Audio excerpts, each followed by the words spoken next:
Thank you. Welcome, everybody. I am Mark Balin. I work at a fund called Boost VC. We do pre-seed investing, early stage deep tech, including crypto. But I'm very excited today to be moderating a panel with some very awesome guests here. We're going to take a moment. Everyone's going to do some intros before we dive into some hopefully interesting, thought-provoking conversations, hopefully some truth-seeking, some honest takes about Ethereum and the future of the ecosystem. But before we get started, let's do some intros. Andrew, maybe you want to kick things off. Hey everybody, I'm Andrew Flockhart. I'm head of engineering for Base. Excited to be here. I'm based in New York, and I've been working on Base for the last couple of years. So yeah, excited to chat. I'm Greg Markou. I'm one of the co-founders of ChainSafe and Sprinter. Been in this space for, I don't know, like eight years, I guess, this year. I'm Jarrell James, or JJ. I'm the CEO of Parable. We focus on community internet, Ethereum infrastructure that runs on battery-powered devices. I'm Austin Griffith. I founded the Build Guild. We focus on developer onboarding and education and building cool things on chain. Awesome. All right. So let's get started with the first question. And I guess the best way to ask this is, if you had to describe the current vibe right now with one metaphor, what would you use to describe how it feels to be in, at ETHDenver and in Ethereum right now? Yeah, I could kick it off. Yeah, I think the metaphor that comes to mind for me is that it's game time. Now, instead of using a sports metaphor to describe that, I'm going to use an anime metaphor. And so in my mind, this is like season 4 finale of a long-running, maybe like 50 or 100 season anime. And if you're familiar with these types of things, it's going to be like a 2 or 3 episode climax. There's like a big challenge that the team is up against, but you've got the whole motley crew, cast of characters coming together to, make it through together. You might see, a couple characters that were feuding or at odds in season 1. They're working together now. They're pals now, addressing the challenge together. So, interesting. Any other metaphors? Maybe contradictory metaphors? Does it feel like the gang's getting together? No, I think what's happening is that we are seeing a lot of. Are you okay? Okay, he's okay. I think we're at this apex where there are a lot of really great builders, kind of getting together, trying to actually push through to scaling. But I think the curtain's gonna fall, the lights are gonna come on, and a lot of people who are highly respected are gonna get caught with their pants around their ankles. My main reason for it is I think there's a lot of people being extremely childish right now, being very hung up on things and not willing to change with the times that are coming. And, frankly, I think it's that crowd that either needs to, get with the picture of, how the space and how the culture is moving, or get out, because it's really, that parasitic piece, that needs to get cut out. Interesting. People need to either grow up and continue moving forward or get out. Any other thoughts? That's a good one. Yeah, and I'll preface this with saying that pretty much all of my answers are going to focus on the Leapfrog South. Leapfrog South being what many people would call the global South, which I just don't, and we don't do that at Parable because it's a bit diminutive. I'd say the thing is, everyone, all of us in 2017, we all got into the same Uber, and we had a set team of Uber drivers, and those were Vitalik, Lubin, all these different leaders in the space. But you all had different destinations, and you're all in this giant Uber share. And reality is, if you wanted to get to the version of Ethereum that you wanted to actually see happen, you probably should have driven your own car. And you probably should have not called an Uber that was being driven by a bunch of people who you couldn't quite, vet or understand. So I tend to be of the opinion that does stem from all the great builders and engineers and designers that I know coming out of the Global South, or what we call Leapfrog South. And I'm going to be honest, they got disillusioned years ago, and they're still building, and they aren't yelling and crying on Twitter. And it's because, years ago, they realized that after 2017, they needed to get into their own Uber. So you think the ecosystem's taken the wrong car and needs to get out, basically? I think the ecosystem tried to do a ride share to a single destination, and none of them actually talked to each other ahead of time around what that destination was. Fascinating. Austin? How do you feel? I think that we may be in a stage right now where it feels like it's the darkest, like it's the darkest before the dawn, kind of. And I think that there's a lot of infighting, and I think if number went up, a lot less people would be infighting. But for number to go up, I think we need a lot more really good products. And I think there are a lot of products in this space, but it always feels like they're extractive. And there's not a lot of really great positive sum products. And I think that that's our fault because we've been at this for 7 to 8 years and we're still seeing a lot of not great products and a lot of extraction. Is this really the darkest? I don't know. I don't know if it Like, could get did- even did- darker. did- Like, it's dark, but I think it could get darker. How many of you remember EIP 999? How about the purge of Reddit moderators, the purge of Offrey, all in the name of just trying to do what was like literally the standard way of doing things? Yeah. But there was still. How about ProgPow, where we literally had like multiple key leaders like burnout? Like, is this really the darkest day, or is it just a bunch of people that are like crying because they didn't make enough bags yet? Yeah, there's a timeline. People thought they'd be rich by now, and like that's their mistake.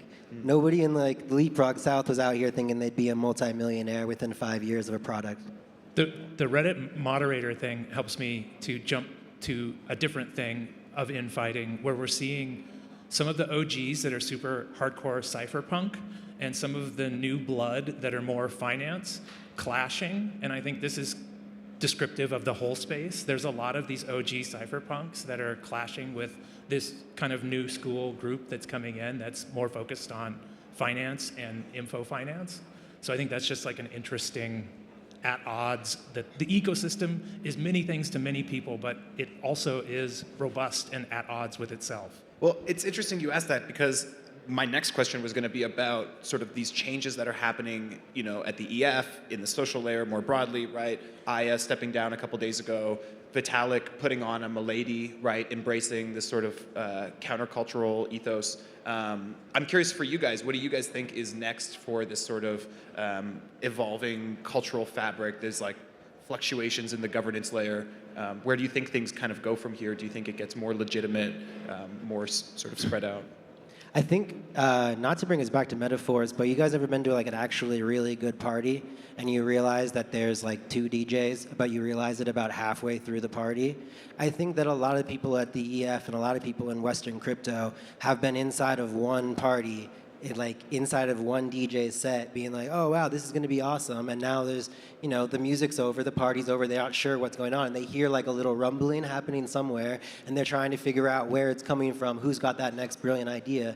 And in reality, when I say 2 parties, I see this cultural shift in the EF, but I don't see it actually still addressing the key issue, which is the EF and all of these consensus-type organizations built a foundational platform of crypto for one half of the planet. So no wonder you can't like keep playing these same Lego games to onboard users that have been users for 10 years. Those people are cash-strapped. They're done. They're done with a lot of your nonsense. So I do want to see more of like this less focus on just the EF giving us a roadmap forward in the culture, but like who have we ignored?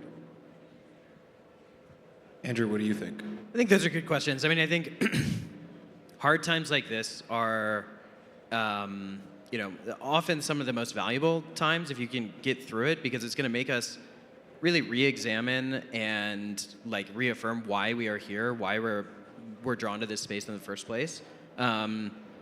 If we come through it, I mean, I really agree with some of these points. Like, we have to build apps that make people's lives better and actually, you know, change the meta.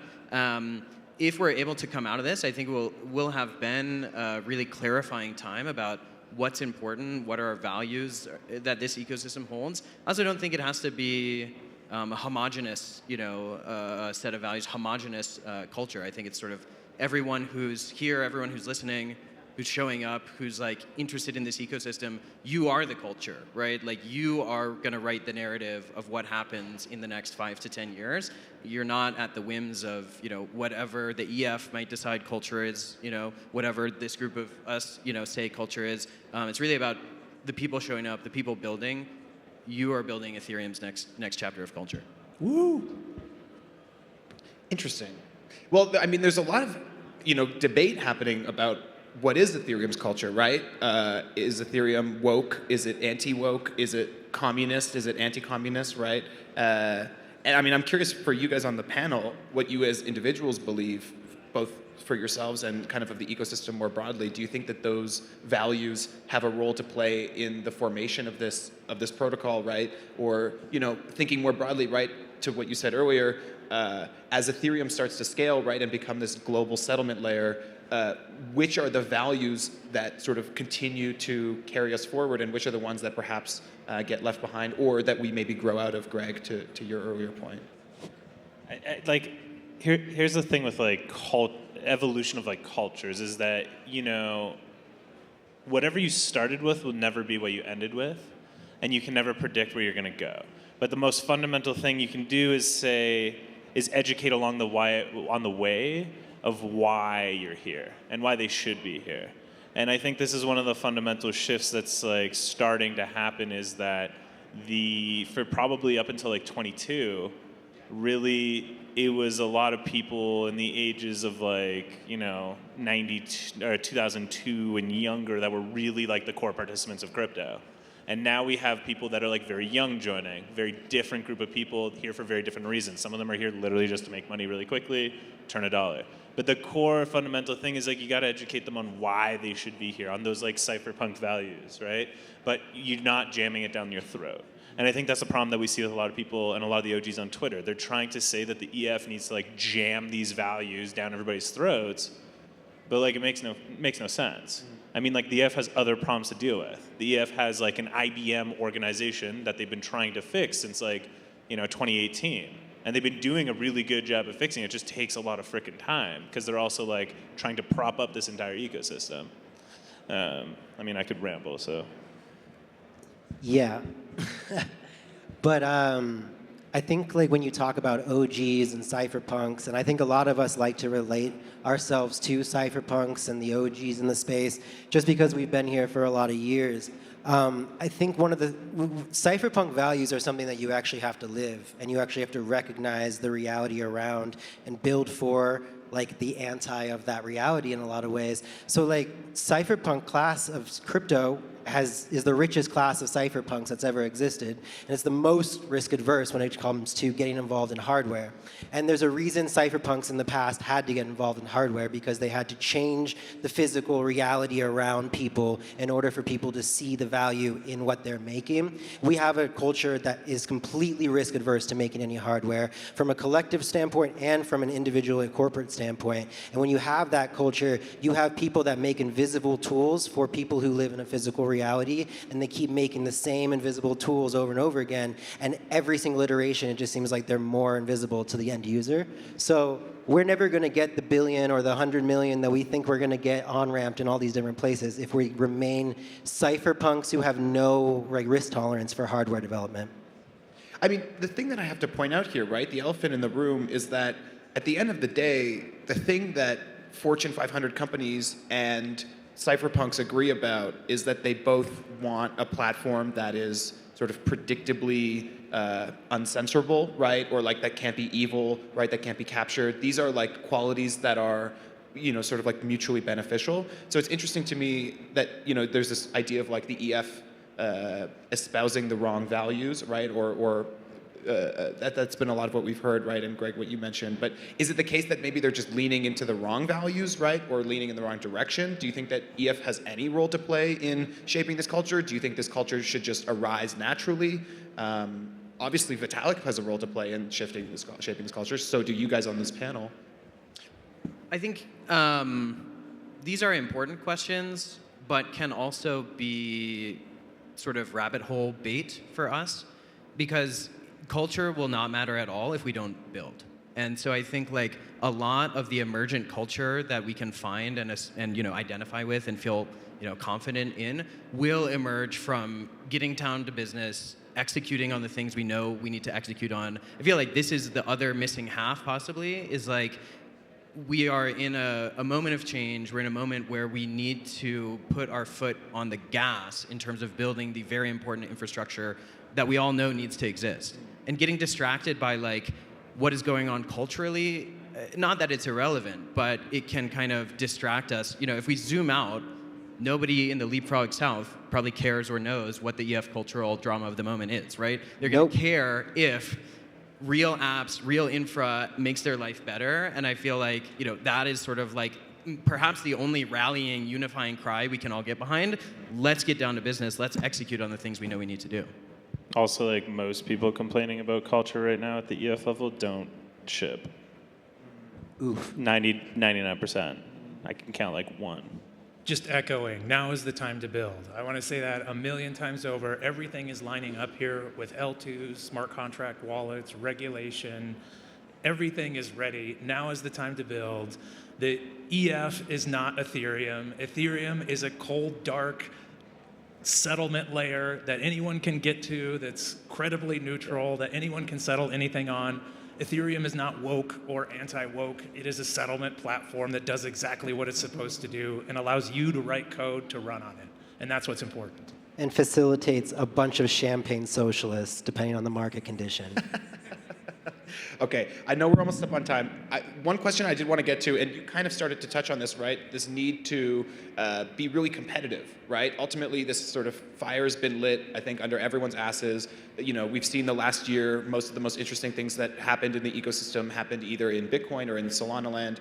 And so, I'm curious for you guys, what do you think it will take for Ethereum looking ahead in order for the chain to remain competitive on this continuous basis, against these kind of new entrants that will continue popping up, Solana and others? When I travel around, I show people how to build on Ethereum, and the talk that I give is basically, this is nation-state level hardness. This chain that you are settling to cannot be tampered with by nation-states. And so I think that the catalyst might be a few nation-states actually using it and starting to settle to it. And that's what I really like to see and try to help facilitate in some way. Sorry to jump in there, Andrew. No, all good. Yeah, I mean, in terms of, first of all, I think we're very lucky that we have competitors, lighting fires under our ass. The one way to fail and remain ossified is if you never have that. To get back to the point of what are we going to do about it? I think it's time to build. So we just published a blog on our base engineering blog, base.dev/blog, about what we think a plan to 10x or 20x the blob count for DA. That's going to keep fees low for users all around the world. We think, we as an industry, we as an Ethereum ecosystem should not be content with one slow hard fork of grand magnitude at the end of the year. Long-term plans are great, but let's also get short-term, tactical, concrete hard forks that we have high confidence in. So we have a plan around this. It's on base.dev/blog, and we'd love to work with anybody who feels the same way to let's do the work. We have the people. We can work hard. We can do hard things, especially if we all band in and do it together. Yeah, I have to agree. So for context, I was a core dev on ETH2 before it merged.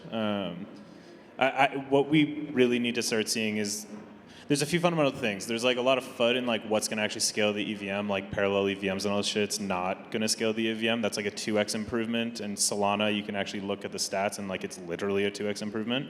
It doesn't scale. If everybody uses Uniswap, parallel EVM, done. We need to scale underlying tech, and in order to do that, we actually have to start separating out the different pieces that people work on and rolling those into their own hard forks. So robust incentives groups by the EF should be able to put in a hard fork to change supply emissions if they want on an ongoing basis throughout the year. The CL should be able to do it independently of the EL, and blobs should be able to scale and have hard forks scheduled independently of all of the other ones. We need to start really looking at even though we're not modular, we need to think of the tech stack running consensus to be modular, and those all need to be scheduled independently. We should be able to see each of them hard fork 2 times a year. And it shouldn't be hard. I think more people from the EF, Ethereum leadership in general, got to go back to school. I think read a few more books around social cohesion and giving people something to believe in. Oh, you're so wrong. No, not going to school for mathematics and stuff like this. I'm talking about Ethereum leadership as a whole, not just the EF, Greg, not just the EF. I think we got really validated really early on as a space. I think a bunch of people who knew a lot of stuff about computer science got validated on a lot of stuff that touches into social dynamics now, touches into political theory, and touches into economic oppression of whole groups of people and that is a pretty big deal. And I don't see the seriousness coming from either leadership or the major players in this space that actually addresses that that's what the space has evolved into. And if you were to realize that that's what the space evolved into, you need to maybe go back to school a little bit and realize that your role has gone into something new.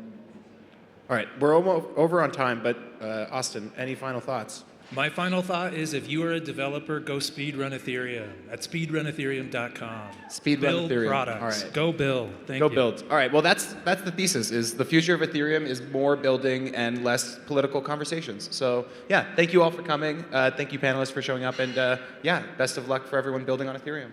Thanks a lot. Alliance architect with the buffer corns grid, teaching stale protocols how to fucking commit. Decentralize this, she smirks mid-flight as her